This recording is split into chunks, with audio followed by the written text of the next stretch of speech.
bila suami itu tidak memandu isteri dan keluarga dengan lebih harmoni, lebih sejahtera, itu mungkin boleh membawa kepada kesan-kesan yang agak negatif. Kata Allah Subhanahu Wa Taala dalam surah An-Nisa, ar-rijalu qawwamu 'alan nisa. Sesungguhnya rijal itu, lelaki itu, suami itu, an-nisa, perempuan atau isteri.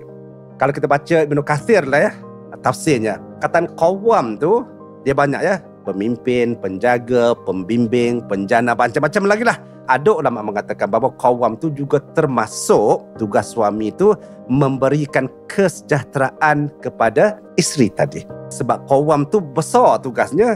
Salah satu definisi yang besar yang kita nak pandang tu adalah isu-isu kesihatan minda. Bagaimana suami itu boleh, pertama, psikometrikkan diri sendiri dan menggunakan muka psikometrik yang sama untuk kenali isteri dan anak-anak, lalu kita boleh memimpin dengan sejahtera.